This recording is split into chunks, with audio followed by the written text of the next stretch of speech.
Hello everybody and welcome to the next episode of Get Ready for Game Night, the YouTube series primarily intended for my friends, where I teach you how to play some of my favorite board games so that when you come over to my house for game night, we can just dive in.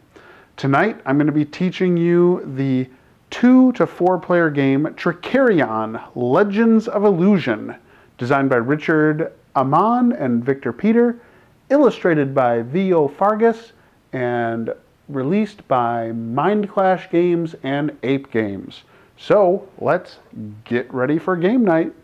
The basic idea behind Trickerion is that every player takes on the role of a magician, and a magician in one of the most famous magic centered cities of the world.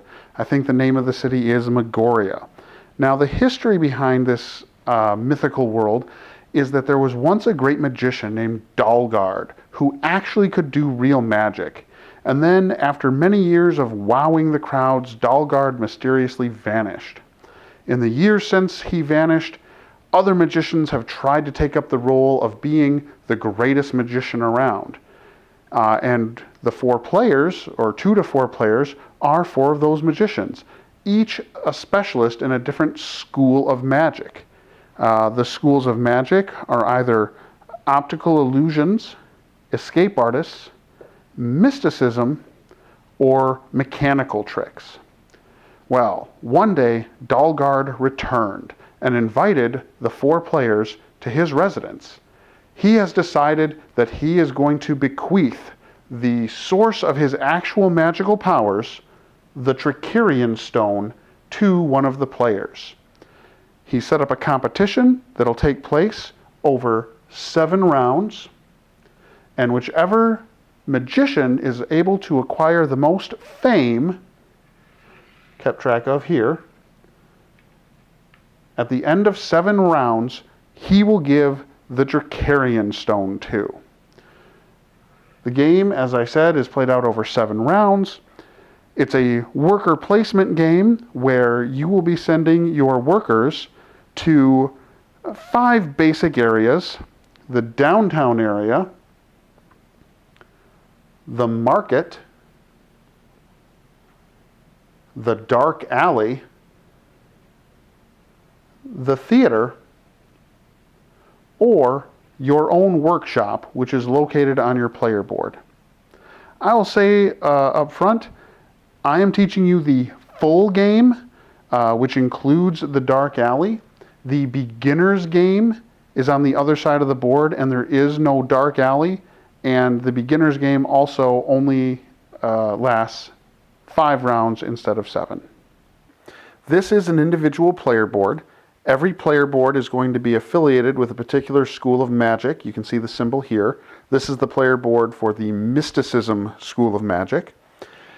After you've selected the player board, you actually get to choose between 2 magicians in that school of magic. You can see the symbol here, and you just choose either one you like. They each have a special power that I'm not going to go over the specifics of. You can go over that. It's pretty clearly labeled in the rule book. So you just pick which one. Let's say you want to be Yoruba, the Spirit Master. You would put that here to remind yourself of your special power. The other magician from that school of magic goes away. You would also find the poster that is affiliated with that magician and discard the other one. This comes into play during the game. Then, after you've selected your magician, you will collect a couple of workers to start with. Here we will notice the magician worker as well as the apprentice. And you see this little lightning symbol at the bottom. That represents action points. One of the key concepts in this game is that every action you take requires a certain number of action points. And in this case, the magician has 3 action points he can spend whenever he goes to a space, whereas the apprentice only has 1. So that's the magician goes here. The apprentice goes here. You will have the opportunity to hire more apprentices as the game goes on. Also, every player starts with a specialist. I'm going to slide this down a little bit, which is an extension to your player board. In this case, I've chosen the specialist of the engineer. The engineer has their own token, and if we take a close look at that, you'll notice the engineer, when you send the engineer to do an action, they have 2 action points to spend. And every one of the specialists in the game has 2 action points. So everyone will start with 3 workers. There is one exception to that, but details, right? The next thing you're going to do is you get to choose a trick. Everyone starts the game knowing 1 trick. The tricks are going to go in these slots here. The advantage of the engineer is the engineer actually lets you start knowing 2 tricks. So there are some recommended tricks in the book, in the rule book, but you can pick any trick you like from your own school of magic. It does have to be a level 1 trick to begin with. So you just grab the entire deck of the tricks from your school of magic and just pick 2 that you might like. We'll cover the details on this later.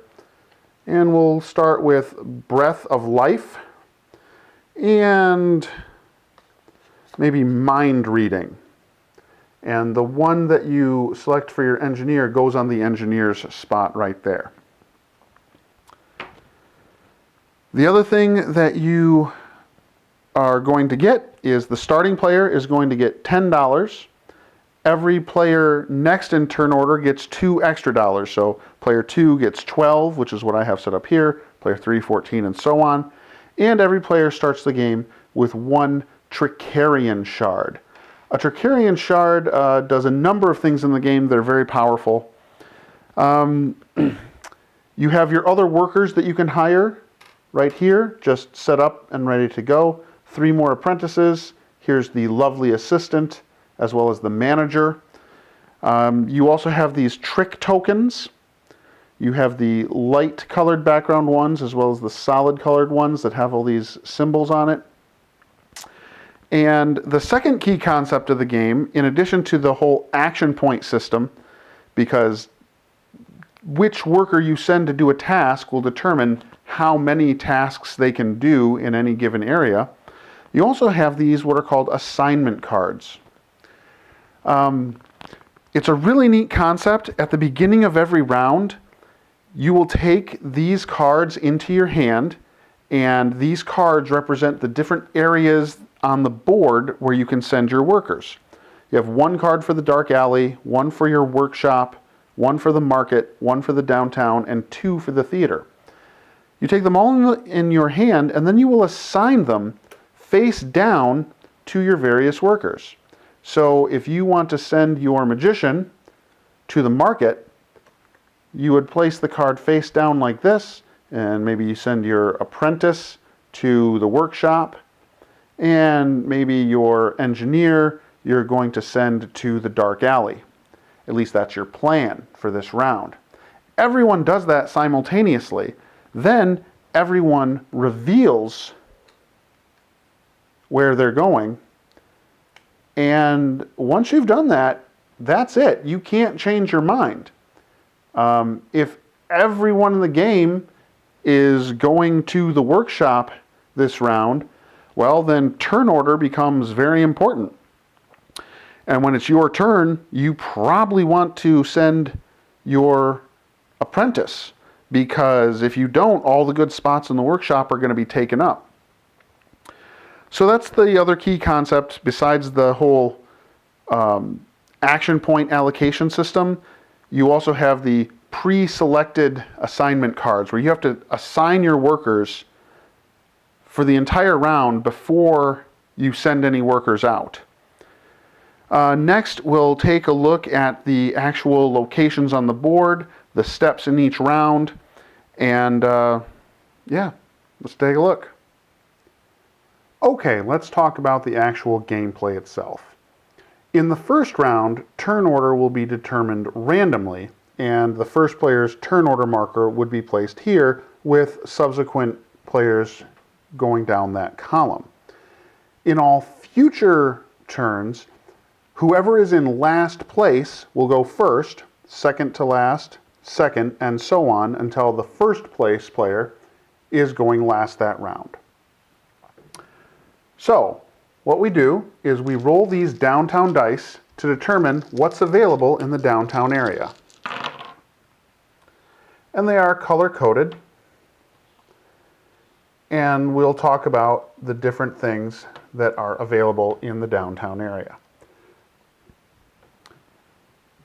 These are the 4 spots that you can go in the downtown area, and you will notice printed on them are some bonus action points. So if you're able to take the first slot, you can get 2 extra action points to spend. The middle 2 slots give you 1 extra action point, and the final slot gives you no extra action points. So here's what you can do. You can, in the downtown area, go to the Pig Inn, the Anvil Pig Inn, and you can hire more workers. You're going to roll these 2 dice to determine what types of workers are available.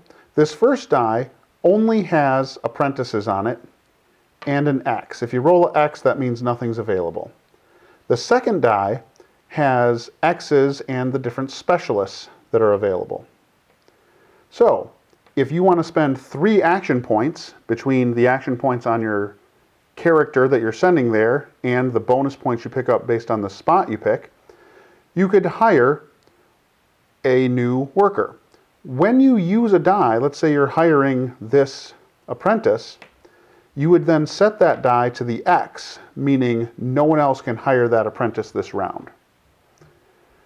Same principles apply to the specialist. 3 action points to do that. The other thing you could do is you could learn a spell. This is going to Dalgard's house. Again, 3 action points to learn a spell. These dice will determine what type of spell Dalgard is teaching that day. So in this case, we rolled 2 mysticism spells. So if you spent 3 action points, you could set one of these to an X, pick up the entire mysticism deck, and learn any spell that you would like from that deck, as long as you have at least the fame printed in the lower right-hand corner. All the cards have either a 1, a 16, or a 36 printed down here. If it were to come up a question mark, that means you can learn any spell you'd like. A small caveat to that rule, you can always learn a spell from your specialty of magic. So for instance, if you are the mysticism player and the escape artist symbol came up, and let's say this one was an X, you could use this die to learn a mysticism one because you are the expert in mysticism, and again, always setting that to an X. You can go to the bank and just get some money. You need money because you do have to pay your workers at the end of every row or every round, and you will also need money to buy the materials to build your tricks. This tells you how much money you receive from the bank. It might be a 4, a 5, a 3, I think there's a 6, yep, or it could just roll up as an X. Again, if you choose one of the die, say I'm collecting 5 money, you would then set that die to an X. There's 2 other things you can do in the downtown area. If you spend 2 actions of your action points that you have, you can set a die to anything you want. So let's say through bad luck, we rolled a whole bunch of X's. Well, if you got this first slot with lots of extra action points, you could spend 2 of those action points to set that die to whatever you want, and then your remaining action points to learn that spell, setting it back to an X. If you don't have quite as many action points, you can always just spend 1 action to re-roll a die. And as always, in all the locations except the theater, if you have a Trickerion shard, you can turn that shard in to get one extra action point. One thing I'll talk about while we're up here, after the die have been set and the turn order has been determined, in turn order, every player can determine if they want to advertise. And that's what these cards are for. Whichever player is going first, meaning they're currently in last place, they can spend 1 money to gain 2 fame.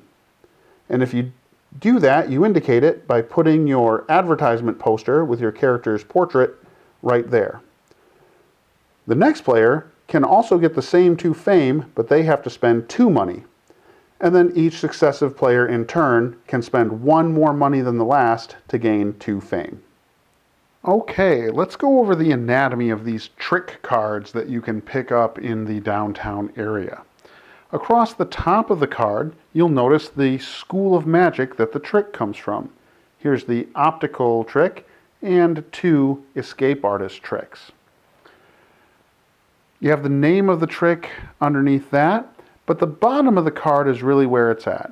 First of all, you'll notice the number here. This is the minimum fame level you must have in order to learn this trick, 1, 16, and 36.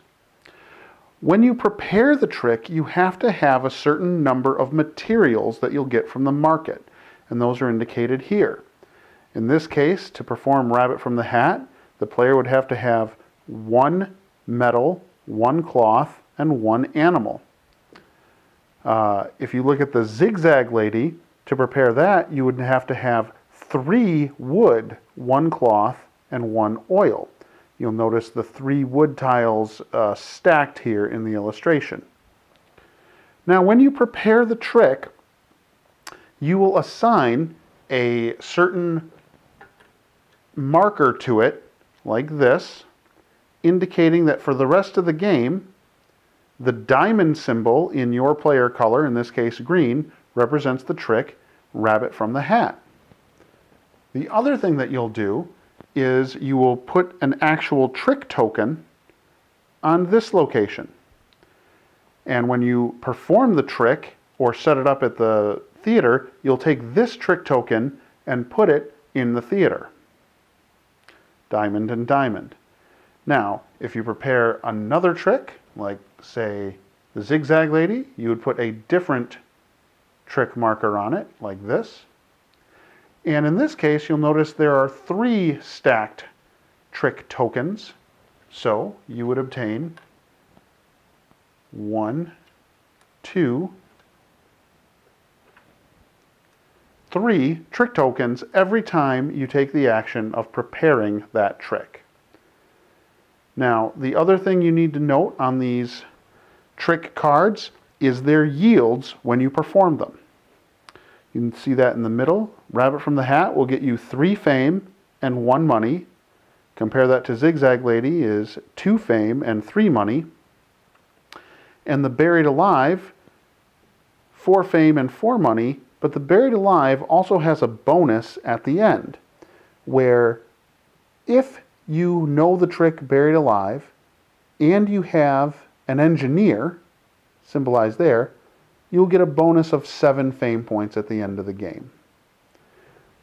That's the basic anatomy of the trick cards, and knowing what is required to build them will help guide you in your decisions throughout the game.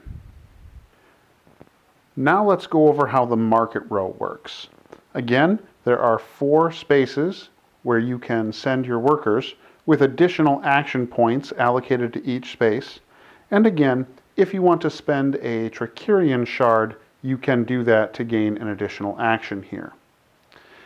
The way the market row works is this is where you're going to go to purchase the materials you need to make your tricks. Now, the cost is always the same. For a level 1 material, it's 1 money, a level 2 is 2, and a level 3 is 3. You can tell the level of the material by the number of dots underneath the tiles. There are 4 of each, level 1, level 2, and level 3 materials. The 4 level 1s, which is what's available at the start of the game, are glass, cloth, metal, and wood. Now, the available actions are shown here. For a single action, you can acquire any number of goods from a single slot. So if you need wood, for example, for one action, you could buy one wood for $1, or two wood for $2, or three wood for $3, however much you want. You can, when you do that, spend an additional action to reduce the total cost by 1. Now, you can never have a cost of 0, and if you're buying multiple goods, then you take $1 off the total. So for instance, if I'm purchasing something that's available now, I could buy, with my first action, buy 2 glass for $2, and another action, 2 cloth for $2 more, and then a third action, I could reduce that total cost, 2, 4, minus 1, for $3. I could get all of that if I had 3 actions to spend. But what if none of these materials are the materials I need? And looking at the tricks that I have, I need a different material. Well, that's where you can take this action here, placing an order. For one action, you can pick any material that's available, which is all the materials. Like, let's say you need a cloak for one of your tricks, which is a level 3 material. For one action, you can place that cloak in any one of these 4 slots. And what that means is, in the next round, this cloak is going to replace, in this case, this wood, and is now available for purchase. That would happen in the next round. Now, where you put it is totally up to you. Any one of these 4 slots. Where the strategy comes in is, which one of these 4 basic goods are you going to eliminate from availability for purchase? That costs 1 action to put any good you want over here. Now, if you're really in a hurry, you can do what's called a quick order, in which case you would place any good you want right here in the middle. That good is now immediately available for purchase. However, it will always cost you 1 extra money above the normal price. And placing a quick order costs 2 actions. So, 2 actions to put this here. It normally costs 3 because it's a level 3 trick, but because you ordered it with a quick order, purchasing that will cost you 4 money per cloak that you want to buy. And those are the basic actions for the market row. So you've gone to the downtown and learned some tricks, and you've gotten the materials you need to build the tricks. Now you actually have to assemble the tricks, and the way you do that is by assigning one of your workers to the workshop. Then when it comes to be your turn, you can take that worker, put them in the workshop. You'll notice none of the spaces have bonus points in the workshop. And what you can do is, for an indeterminate number of actions, you can prepare a trick. Well, how do you know how many actions it takes to prepare a trick? That is printed on the card. You'll notice for Breath of Life, it costs 1 action to prepare, but Bullet Catch costs 2 actions to prepare. So, if I send my Magician here, he has 3 actions. For 1 action, I could prepare Breath of Life. Well, I had previously assigned the heart to represent Breath of Life, and I need 1 saw, 1 metal, and 2 cloth. And I have that here. Saw, metal, and cloth. So I could put a single trick token right there. That cost me 1 action. With the remaining 2 actions, I'm going to prepare Bullet Catch. Demonstrate that I have 2 metal, 2 rope, and 2 oil. And, oh look, we need to assign a trick token to Bullet Catch, and let's assign it the club. So for the 2 actions, I prepare it. And you'll see here, I actually get to put 3 trick tokens when I take that prepare action. So there you go. Now, everyone has a specialist, and each specialist has an additional action that can be taken when you send someone to the workshop. The engineer, for example, if you pick them up later in the game, for a single action, you can actually transfer a trick from your regular workshop to the engineer's workshop. And the reason you'd want to do that is the engineer, whenever anyone prepares a trick on the engineer's slot, it receives an additional trick token. So this trick can actually be performed 4 times instead of the normal 3. The other abilities that can be done, if, say, instead of an engineer, we had the lovely assistant.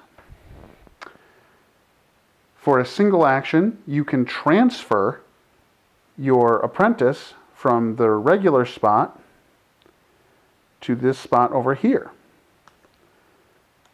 The reason you would want to do that is at the end of every round, this apprentice is free. It costs nothing. Whereas the apprentices over here do cost you $1 per round to pay them. The other specialist that one might have would be the manager. And for a single action, you can transfer a token from your regular slot over here. And what that does is this now counts as 2 tokens of the saw, making it more valuable. And those are the specialists and their powers, along with the regular abilities that you can do when you go to the workshop. Now let's talk about the Dark Alley. Now the Dark Alley is not in the beginner's game. It is, I think, technically considered an expansion, but I think that with a little bit of explanation, it's not that hard to understand. So again, note, you can always spend a Trickerion shard here to increase your actions by 1. And the Dark Alley basically gives you 2 options. One, you can hire sort of nefarious people to help you do things a little bit better. These are special assignment cards. And what happens is when you purchase these special assignment cards, the first one you purchase is 1 action. The second one you want to purchase is 2 actions. You would take these assignment cards into your hand along with your regular assignment cards. And then, on a future turn, if you put these assignment cards down next to your workers and send them to these areas, you get to take advantage of whatever the special ability is on that card. For instance, if you were to send someone to the downtown area with investments, you may immediately spend any amount of the received money to buy up to 3 goods available in Market Row. That's pretty cool. And every card will say what it does. In addition, let's say someone used this card to go to the downtown area, but all of the money available slots were already gone, or maybe there happened to be you rolled double X's on the bank. So this card doesn't do you a whole lot of good. That's okay, because every one of these special assignment cards have the option at the bottom. You can disregard the special ability to give yourself 1 additional action at that location. So, same idea as the other locations. +2 actions, +1, +1, 0. 1 action to grab a special assignment card. If you want to grab a second one, it'll cost you 2 more actions, and 2 more, and so on. Now, at the end of every round, all of these are going to go away. So you have different special assignment cards every single round. So you just bring it to the bottom. Also, I should point out, when you use a special assignment card, it goes away. These are one-time use objects. The other thing you can do at the Dark Alley is you can manipulate fate. In the Dark Alley expansion, you have these tokens that I think they're called tokens of fate, or I can't remember exactly what they're called, but they're basically tokens that will change the rules of the game for that round only. In the first round, you play normal with no special rules. But then part of the setup between rounds is you will move this token here, and everything else rotates around, and then you'll bring in a new token from the stack. And there's about 25 of these things, so it's going to change every time.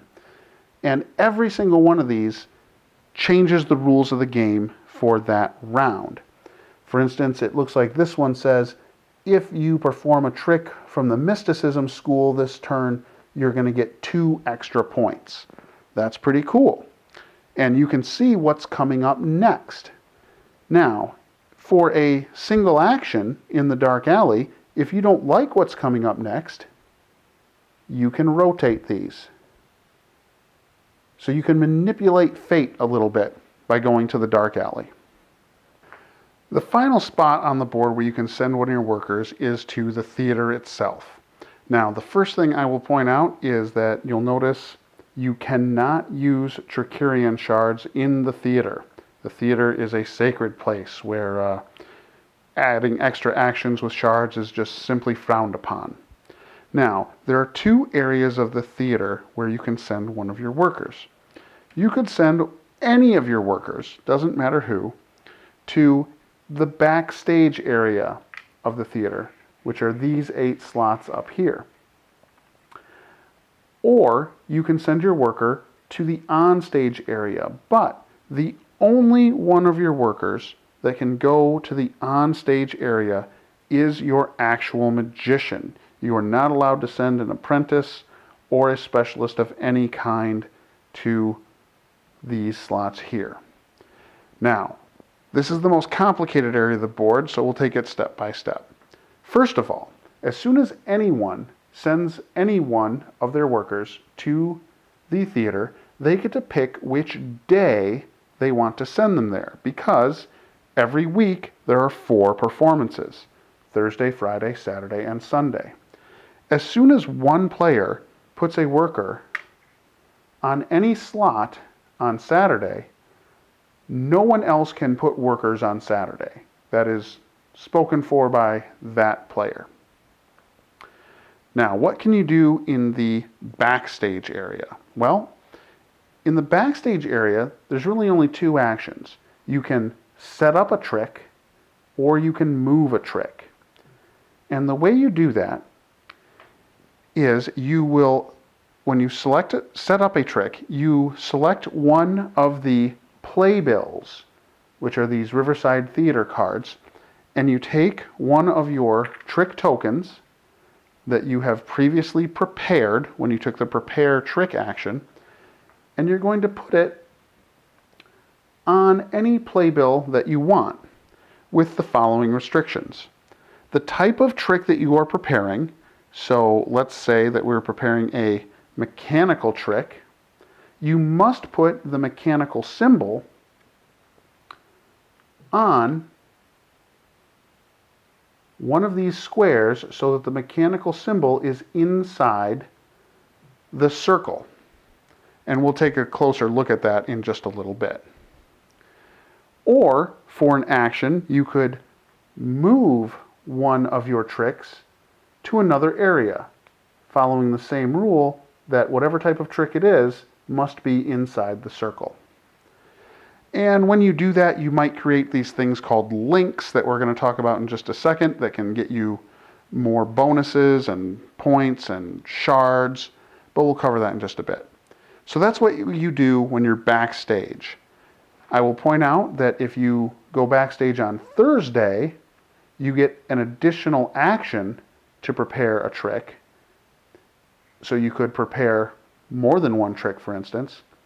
However, if you go backstage on Sunday, which is the day with the most prestige, you actually get -1 action. So just sending a regular apprentice there without any modifiers, they can't prepare a trick because they have 1 action at baseline and then they lose it. You would have to send one of your specialists to prepare the trick on Sunday. However, as we'll see in just a moment, when you perform a trick, you get a little bit of a penalty for performing on Thursday and a little bit of a bonus for performing on Sunday. So let's go over how that works. Once all the worker placement is done, then we go on to the phase of performance. And the performance happens from Thursday through Sunday, not in player order. So whoever has a magician on the Thursday slot will get to perform first. And what they do is they pick any theater card that has at least one of their tricks on it, and they will perform it. Every single person that has a trick on that card will get the yield that that card gives them.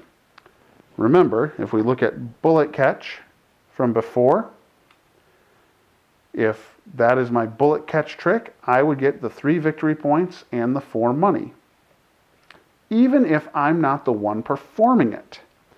Thematically, what that says is, let's say the red player is performing and they perform this, which has a green player's trick marker on it.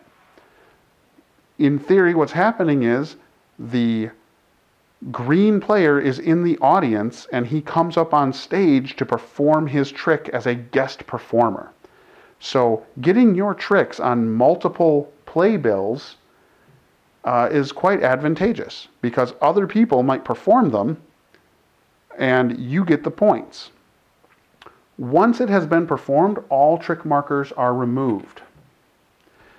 Now, the player that actually performed the trick gets a little bonus. There's always a bonus at the bottom of each playbill, usually money or fame or both.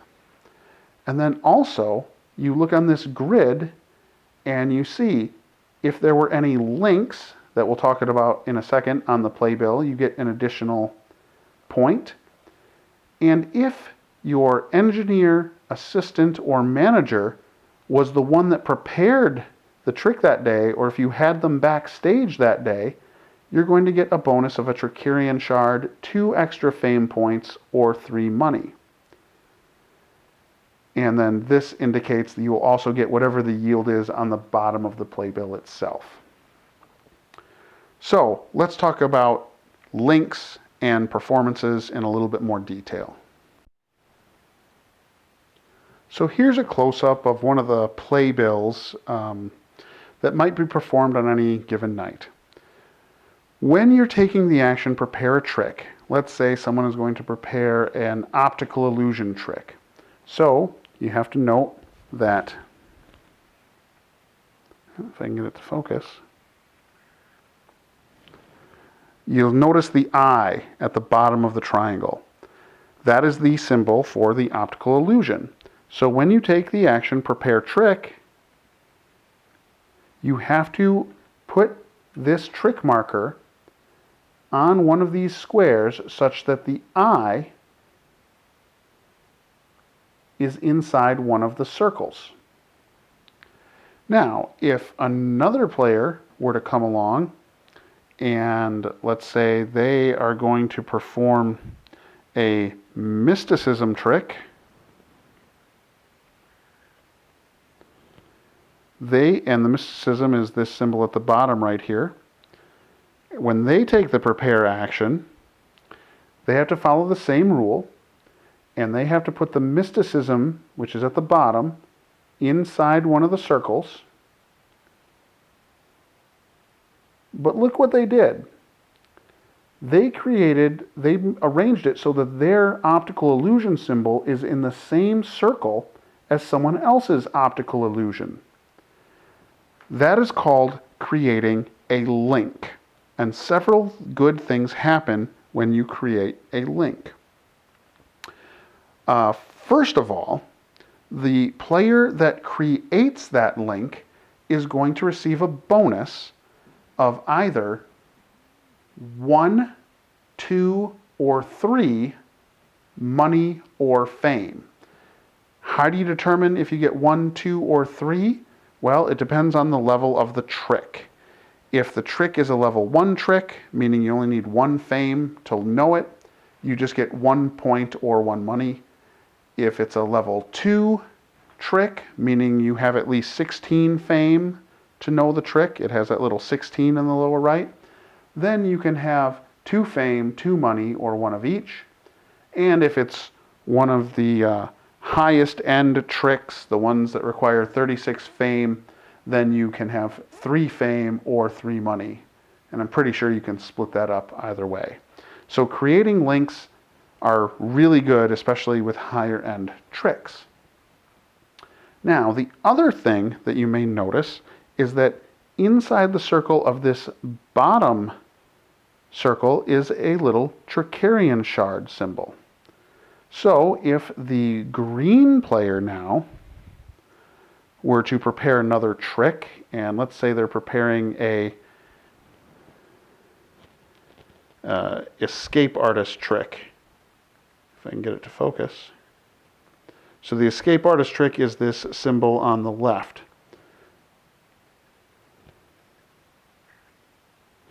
So that symbol is over here on the left, and it's inside a circle, so that is a legal placement. But this time, you'll notice, they also created a link. So the green player would now get the bonus of money or fame, depending on the level of this trick. But because they created a link inside the circle with the Trickerion shard, that means both the green player and the red player would each receive a Trickerion shard. And that's the detailed view of how you prepare tricks. So, with all that in mind, let's just go over how an entire turn will work very briefly. The very first thing you do every round is roll the dice. So we would roll the dice and then arrange them in the proper order to see what tricks are available to learn this turn, who you can hire, and how much money you can get from the bank. Then you're going to set initiative order. Basically, you just look at the score track. Whoever is in last place on the score track goes first, and then it's in reverse order of score the rest of the way. Then you do what's called advertise, where in player order, everyone decides, do I want to pay a certain amount of money to get 2 fame? Maybe yes, maybe no.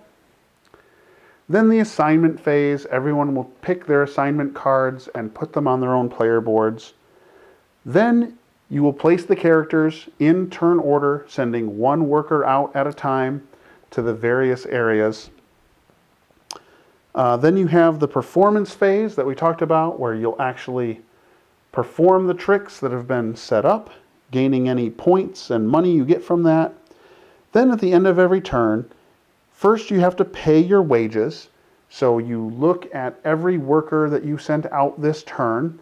You'll know that you sent them out because there will be an assignment card underneath where they came from. And you have to pay money, 1 money for every apprentice, 2 money for every specialist that you have. Once you've paid for them, then you collect your workers off the board. Then what happens is orders arrive here in the market row. This would bump this out. This would bump this out. So for that next round, here's what you can buy. Anything that was in the quick order spot goes away. You would then move the performance cards. And the performance cards were these things. We didn't talk about that. But the game would start like this, and then the performance cards slide down. one slot. And in a 2-player game, after they're in that slot there, it just goes away. In a 3-player game, it would slide over here, and in a 4-player game, it goes all the way over here before it falls off the board. So if no one performs on it, and it's in this slot here, this just goes away and nothing gets performed. You would then put a new card here and proceed on down. You would then remove the posters, move the turn counter, which we forgot to do here. Move the prophecies, where the prophecy that you were playing with would go away. This would come in, it would rotate through, and you would get a new prophecy. And finally, any specialist assignment cards that you used would get discarded, and the available special assignment cards get shuffled so that the ones available last round are no longer available this round. You go on and on like that through 7 rounds, and whoever has the most fame at the end of 7 rounds is declared the winner and receives the Trickerion stone. That's it. I know it's a lot, but I think this is an amazing game. If you have any questions, feel free to post them in the comments, and I'll do my best to answer them. All right, guys, I'll see you on game night.